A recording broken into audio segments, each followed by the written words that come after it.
Secretary, can you tell us how long you think it will take for the count to be finished? Well, let's see. First of all, not the secretary. I'm the statewide voting system implementation manager. I apologize. Let me ask you that question again. Yeah. How long do you think it will take for these? Again, as we've been stating for weeks and months, that with the advent of paper, it's going to take time. We anticipate having the count quote-unquote done when the legal deadline for certification is, which is going to be 10 days after the election. That's when we're done, because there are ballots that are still coming in, there are ballots to be cured, there are ballots that are provisionals that are to be verified. So we can't know how long the process will take. We hope to have clarity on the outcomes of these elections as soon as possible. However, when you have so many important elections in the state being so close, done is a very relative term at this point. We're trying to get all the legal votes counted accurately so we can give the right results and make sure that everybody's vote is reflected properly. So do you think What can you tell Yes, sir. What's Yes, your sir. message to people around the state and around the country who claim the amount of time it's taking Georgia is some sort of effort to steal an election or cheat? The effort here is to make sure that everybody's vote, legal vote, is counted properly and that the actual results are reflective of the voters' intent. The issue we have in Georgia is, like I just said, it's a close vote. There's other states that have more votes to count than we do, but it's a wide margin, so nobody cares. So this is the first time we've used paper ballots in this state in 20 years. So, as we said, 2 weeks ago, 3 weeks ago, the secretary stood where I'm standing and said, this is going to take a little more time. These close elections require us to be diligent and make sure we do everything right. If I recall, Yes, sir. Sterling, can you talk a little bit about the recount process if we get to that point, given how close some of these races, especially the presidential races? What happens and when will that happen? Under the law in the state, there's two different ways you can request a recount. You can request it before certification if you are going to allege that there's any specific irregularity that has occurred. That would be a county by county function. We don't see a mechanism in place to call for a statewide recount under that scenario. The second way is it would have to be after certification, and whether that's county certification or state certification, I will leave that to lawyers, but it would potentially be after the state certification. And then at that point, one of the good things we have happening today is that we have been setting up for our risk limiting audit, and in doing that, we have what's called ballot manifests, where we know the amount of ballots in each one, and they are tracked so we know exactly how many there are. And the rule we passed to help define the recount after we passed HB 316, which was our election reform law that was supported by Secretary Raffensperger, was that essentially you would take a sample amount of ballots, run them through the scanner, make sure that it matched what we saw there, and then you would rescan those ballots on these central scanners called the ICC at each one of the counties. In anticipation of this, as I noted in our conference earlier, the Secretary directed that we procure the high-speed, high-capacity scanners for each and every county, regardless of population, for just such an occasion as this. Yes, John. What is the cost of a recount? How long does a recount take, given the volume of votes? And in the history of Georgia, have recounts ever made a difference in results? We anticipate most recounts do not make differences, but in the past we weren't involving paper on that, especially this volume of hand-marked paper. The cost, unknowable, unknown at this point. I couldn't give you an answer on that one. The good thing is we have already procured the necessary equipment statewide for such an occasion. How long it's going to take? It will be faster than we saw in Chatham County, where a judge decided to order a hand count of the ballots we had off the BMDs, and it took 5 days to do 5,000 ballots.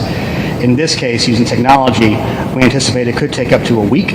Again, that's just our first blush look at it. In fact, we were talking with some logistics companies earlier about making sure we put processes in place with the counties, but it would have to be after the certification in order to make that happen. Yeah, John, follow up. On the timeline. So you have to, by law, certify by November 13th, is that correct? No, the counties certify by November 13th. The state has to certify by November 20th.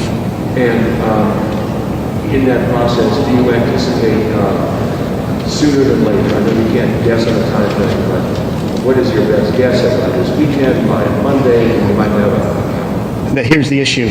We are reliant upon the counties to do their jobs and do their jobs properly. We had a conference call with all 109 counties this afternoon, led by our elections director, Chris Harvey, basically laying out this timeline to them, saying the sooner you get the stuff to us, the sooner that we can get your certifications done, the sooner we can get the audit done, and the sooner we can get our certification done, so we can get that out of the way, because we need to understand a few things about those 159 elections directors I was talking about before. We have a potential in the state of having a statewide runoff for a state level election in the PSC. That means that there will be one on December 10th. That means they have to be prepared for that. Under our state law, they have a rollover list where they're going to have to get the absentee ballots out for all, it's nearly 700,000 people now. The state's not doing that in this particular case if there's a state runoff. There are 3 counties that have the Congressional District 5 runoff election to fill out the remainder of John Lewis's seat. And early voting for that begins, believe it or not, on Monday. So they'll be running those elections. At the same time, they're going to be preparing for this audit. We have to get ready for certification, and then a recount. And then in the middle of that, we now look like we're going to have a runoff potentially for the Purdue seat along with the Loeffler seat. And the state will be doing the rollover list for those, which again is 700,000 ballots we have to prepare for. We have worked on making sure inventories are in place for those runoff elections. For the absentee process, we encourage the counties to go through their inventories. The state ordered stuff about a month ago on the just in case this scenario presented itself. So obviously, John, lots of things happening at one time. These elections directors are going to have a very good sleep sometime after probably January 15th. Yes, ma'am. Hold on a second. No, sir. Yes, Do you ma'am. have any numbers on cured ballots coming in from Gwinnett County, Bolton County at this point? At this point, we don't have any of the numbers coming in on the cured ballots on that. As you know, they have until tomorrow to cure those ballots. Stephen. With the absentee ballots that are still left to process, can you explain what the process is for processing them that takes so long? I guess, why does it take so long to process an absentee ballot after the election? Well, one of the issues you have is first, absentee ballots were allowed to be submitted legally by 7 p.m. on Tuesday. So, like I said before, everybody's running the election on Tuesday, so you get into Wednesday. Then you have to do signature verification to assure that that ballot belongs to the person who previously requested it. So that's one of the important things, is we want to make sure the actual human being who voted that ballot is the one who requested that ballot. That's a very important distinction of absentee ballots in Georgia. Then they have to go through the process of putting them into batches. Then they get scanned. And when they get scanned, if there is a overvote or an ambiguous mark on an election, it then has to be adjudicated, and that requires volunteers from the Republican and Democrat parties to sit together to decide what that voter meant. And when you have a larger number of ballots, it takes a longer amount of time. Yes, sir. This morning you said there were 17,000 ballots still outstanding in Chatham County. You just said there are still 17,000 ballots outstanding. Do you have any more information? Well, let me explain what the difference of outstanding means. I mean outstanding from our vote totals. They have 15,000 scanned, and they have 2,000 more to scan. I know they're working on it right now, as I've noted before, and if you go to the Savannah Morning News, they've got a good explanation of their split registrar versus elections, which slows that process down compared to other states. So they batch them a little bit differently, and that just takes some more time. That's one of the reasons we're getting investigators to make sure there's no, that's the reason I'm aware of right now. We want to make sure there's nothing else that's causing any issues down there. Mr. Spencer. Yes, sir. You had mentioned that every legal vote will be counted. Have you identified any votes or ballots that have come in that you would consider not to be legal or illegal? First of all, the Secretary of State's office does not make those distinctions. Those are county-level decisions made by county elections directors and their designees. Any ballot that came in late after 7 p.m., it's not that it's an illegal vote, it's just it's no longer allowed to be counted because it came in too late under the law. It's things like that. So we will have an inventory of those after the election, but right now we're focusing on counting those legal votes that we know were there. When you do the risk limit, Hold on, Emma. Oh, you know what? You've been patient. I've been patient. Yeah. Thank you. When you do the risk limiting audit, Yes. and you rescan the ballot, are you scanning the QR code or the human readable text? Well, on the risk limiting audit, there is no scanning. It is only based on what a person can read. So that's what the whole point of this is to make sure that the outcome is reflective of what the individual voter who read their ballot, who scanned it to go in, is what is done. Yes, sir. Mr. Rowland, can you also comment about the military and overseas? You said there's about 17,000 have been accepted. Yes. About 8,900 could still arrive. Yes. Could this mean that in addition to the 47,000 that are still left, this could take us into Saturday, possibly Sunday? Can you walk us through that? There's a possibility. Now, the likelihood is not all 8,000 of those are going to show up. But I understand that with the close nature of especially the presidential race, those could become vital and important. But there is a cutoff time. That's why we have laws. That's why we have certification times. And the reason that we have those is so we can get to an ending. As I stated before, we have to certify this election by November 20th because under the law, we have to get the federal runoff ballots for the Senate runoffs out by Saturday to Uwakava on Saturday the 21st. So we can't have anything get in the way of our timelines on this. So it's going to be difficult for us to make it as it is, and our poll workers, our elections directors, our election staff, the Center for Elections, they're going to be putting a lot of long hours to bring democracy to the people of Georgia. Mr. Sterling, do you Yes, have a Emma. rough timeline on provisional numbers, when we might have a sense of how many there are? The only one we have right now is because we have the monitor and full, we notice 3,900. I don't have an answer with it. We're working with the counties to get a handle on how many they have. Obviously, they have to be cured or actually verified by tomorrow, and I don't know the codes on any of these. So right now, I've really put a lot of work into the elections directors right now to answer questions. So that's one I'm going to leave for a little bit later. I'd like to know the answer, but they're really focusing on getting those last ballots done. Yes, ma'am. Can you just briefly sum up and recap the difference between this morning's conference and today, the progress and changes that have taken place? Frankly, I don't remember the number I gave this morning. I think it was like 62,000. I thought there were a little over 47,000 now, but there's been changes even inside that number, like I noted before, the Gwinnett numbers from that one scanner for absentee in person, which is what early vote is. And actually, while I have everybody here, just to clear a few things up, people get confused. Early voting, and they go online and they look for, I've listed as having requested an absentee. I didn't. Early voting in person is what they call absentee in person. So that is what they have done. They voted absentee in person. So I know there's some confusion out there, so I want to clear that up. We feel like we're in a very good position to have most of it done. Heck, we've got most of it done now. We're down to the final % or so, which when a race is this close, obviously everybody wants to know when's it going to be over. The only outlying edge we have is the certification deadlines. Yes, sir. What answer do you have for the president who keeps insinuating cheating in this process? Do you have a straight answer for him?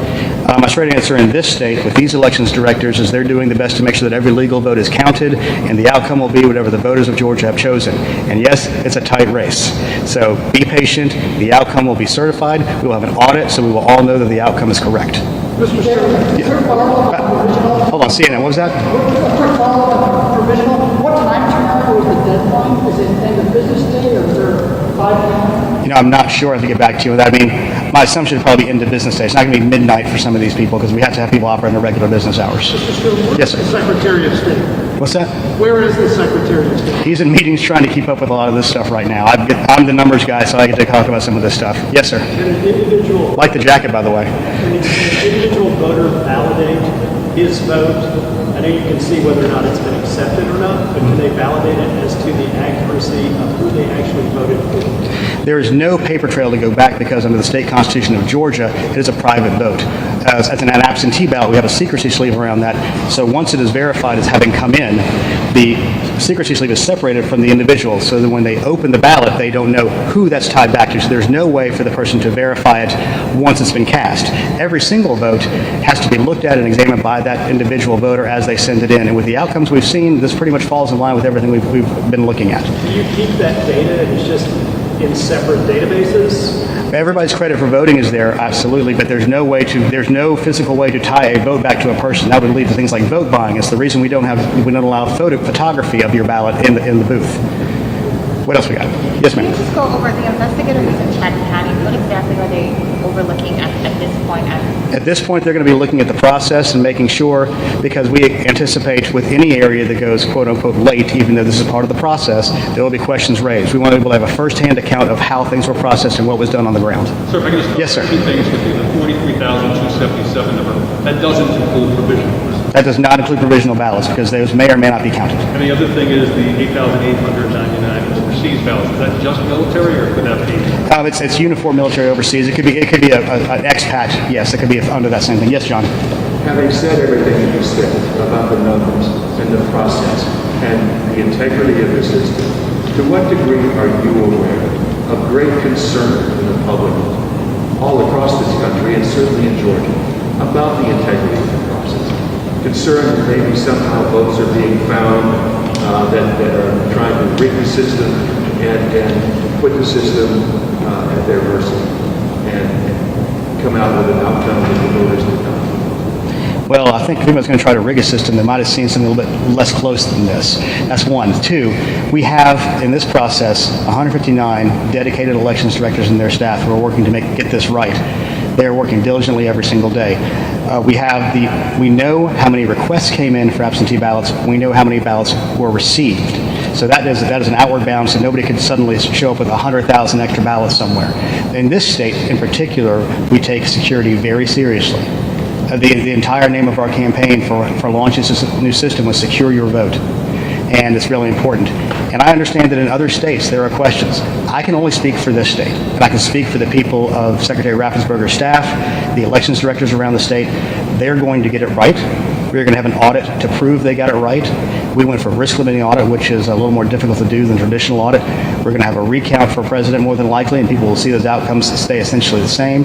The recount we had in Savannah really proved that the scanned ballots were the same as when a human being read and counted those ballots. So I feel like in this state, we've taken the steps at every level to secure that vote and make sure the integrity of the ballot is protected. All right. Yes, ma'am. Sorry. One person filed a lawsuit alleging that there have been late arriving ballots counted here. Do you know anything about that? What can you say to that? I know they filed that lawsuit. Anything else? All right. Thank you all very much. Have a great day. Oh, John, come on. One more. Tonight, will you have any updates that we can have access to? We have been sending out reports about every half an hour of the ballot counts as they come in. We will try to supplement those with county level counts as well if we can get to that point. But the main thing is balloting is continuing, ballot processing and counting is continuing. We have the basic pool of ballots that are there, so we know the hour edges of these things. Again, I said I was prayerful that we would be done today, this morning. I am still prayerful for that, but if it has to go to tomorrow to make sure that we get it accurately done, then so be it. So thanks a lot, guys. Thank you. Thank you. Thank you.